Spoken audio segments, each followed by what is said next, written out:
Welcome to ABC campus. आज हम IS-21 the effects of changes in foreign exchange rates का practice question कर रहे हैं, जिसका टाइटल है कैंगरू लिमिटेड। तो क्वेश्चन है कि kangaroo limited KL, a Pakistan based company, is preparing it's financial statement for the year ended 31 December 2017।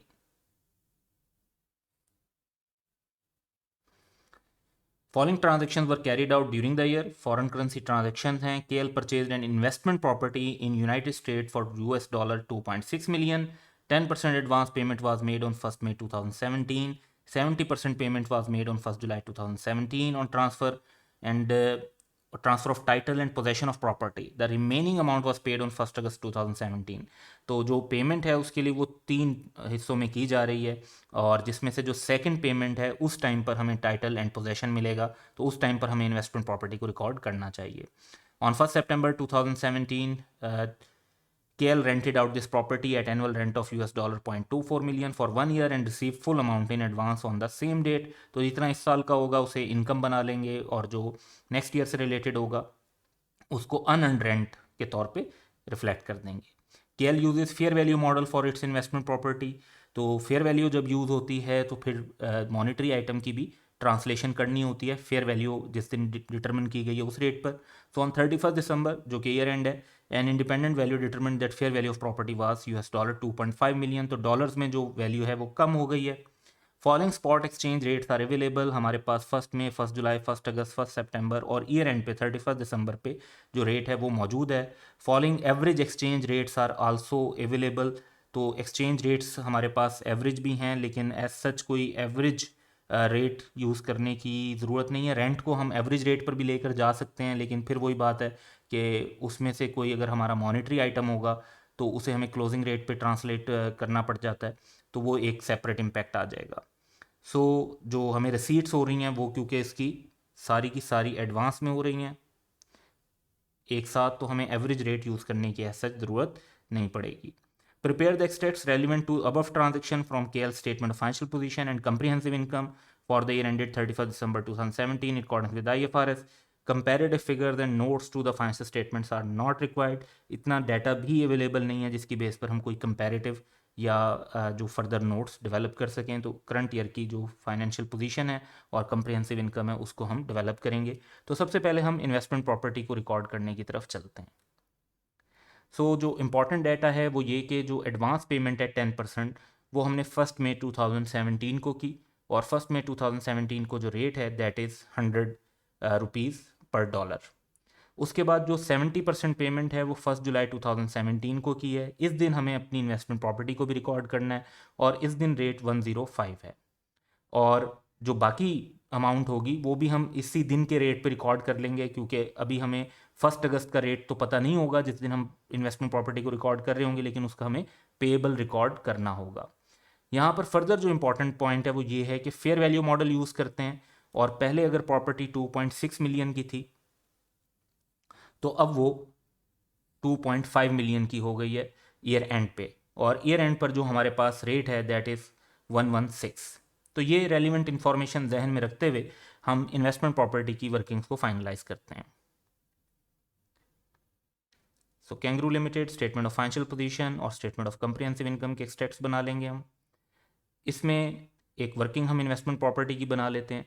तो एडवांस पेमेंट हमने जो 1 मई को की 2.6 मिलियन का 10%, उस दिन रेट 100 था, तो ये पाक रुपये में 26 मिलियन बनते हैं। फिर इनिशियल रिकग्निशन, यानी जो हमारे पास डेट है ऑफ जिस पर हमने इसको जो है इनिशियली रिकग्नाइज किया, दैट इज़ गिवन एज 1 जुलाई, जिसमें हमने 70% पेमेंट की है। तो उस दिन का रेट हमारे पास 105 है, उस पर भी हम ये 70% पेमेंट को 105 पे रिकॉर्ड करेंगे, तो 191.1 मिलियन हमारे पास बन जाते हैं। उसके बाद जो पेबल भी हमें इसी दिन रिकॉर्ड करना है इनिशियल रिकग्निशन पे, जो रिमेनिंग हमारे पास 20% अमाउंट है, इसको भी 105 के रेट पे रिकॉर्ड करेंगे, यानी 1 जुलाई के रेट पे, दैट वुड बी 54.6 मिलियन। सो हमारे पास जो टोटल कॉस्ट आ जाएगी 1 जुलाई को रिकॉर्ड करने के लिए, दैट वुड बी 271.7 मिलियन, जिस पर हम इनिशियली इन्वेस्टमेंट प्रॉपर्टी को रिकॉर्ड करेंगे। लेकिन फाइनेंशियल पोजीशन के अंदर हम इनिशियल वैल्यू रिकॉर्ड नहीं कर रहे, हम ईयर एंड की वैल्यू रिकॉर्ड कर रहे हैं। तो ईयर एंड के लिए हमें फेयर वैल्यू को देखना पड़ेगा। तो हमारे पास जो फेयर वैल्यू 31 दिसंबर को है दैट इज़ $2.5 मिलियन, लेकिन उस दिन रेट हो चुका है 116। और जब फेयर वैल्यू यूज़ की जाती है तो फेयर वैल्यू जिस दिन डिटरमिन की जाती है उस दिन का ही रेट यूज़ किया जाता है। तो 116 के हिसाब से हमारे पास ये पाक रुपये में 290 मिलियन बन जाता है। अब ये बड़ी इंटरेस्टिंग बात है कि डॉलर्स में तो रेट जो है उसका कम हुआ है, उसकी फेयर वैल्यू डिक्लाइन हुई है, लेकिन पाक रुपये में जब हम ट्रांसलेट कर रहे हैं तो हमारे पास गेन आ रहा है, and that gain is of 18.3 million, जो हम प्रॉफिट एंड लॉस में रिकॉर्ड करेंगे। सो हम 290 पे अपनी इन्वेस्टमेंट प्रॉपर्टी रिकॉर्ड कर देंगे, और जो 18.3 का गेन आया है हमारे पास उसे प्रॉफिट और लॉस में रिकॉर्ड कर देंगे इन अकॉर्डेंस विद IAS 40। नेक्स्ट चलते हैं। तो इन्वेस्टमेंट प्रॉपर्टी के बाद अब पेएबल का इशू है कि पेएबल वाली अमाउंट जो है वो सेटल हो चुकी है, हमने वो रिमेनिंग अमाउंट 1 अगस्त 2017 को पे कर दी है, और 1 अगस्त 2017 को जो रेट है वो 108 है। तो पेमेंट करते वक्त जो रेट है वो चेंज हो गया, हालांकि ओरिजिनली जो हमने रिकॉर्ड किया था वो उसे 105 पर किया था। सो अब पेएबल की कैलकुलेशन कर लेते हैं।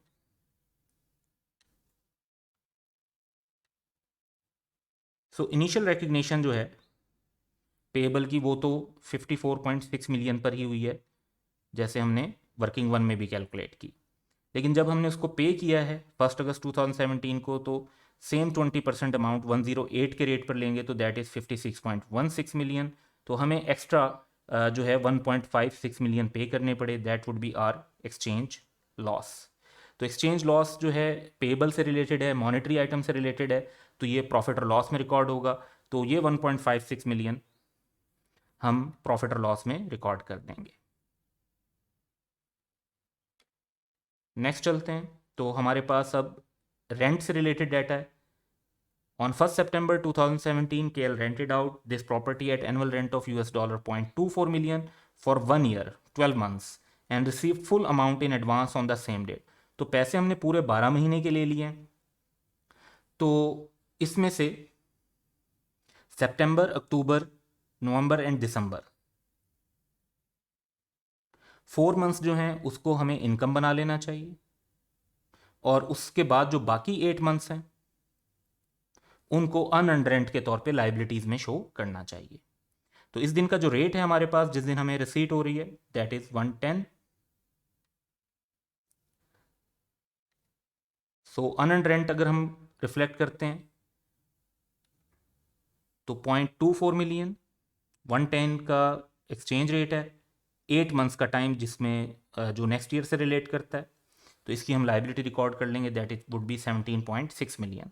और इसी तरह प्रॉफिट और लॉस में हम इनकम रिकॉर्ड कर सकते हैं, रेंट इनकम की, and that would B same $0.24 million, 110 का एक्सचेंज रेट, और 4 मंथ्स जो हैं वो हमारी इस साल की इनकम है, सितंबर, अक्टूबर, नवंबर एंड दिसंबर। तो that would be income of 8.8 million. तो ये क्वेश्चन की रिक्वायरमेंट थी कि हम related statement of financial position and statement of comprehensive income के एक्सट्रैक्ट्स रिफ्लेक्ट कर दें। That what we did. That's all for today. Have a good day.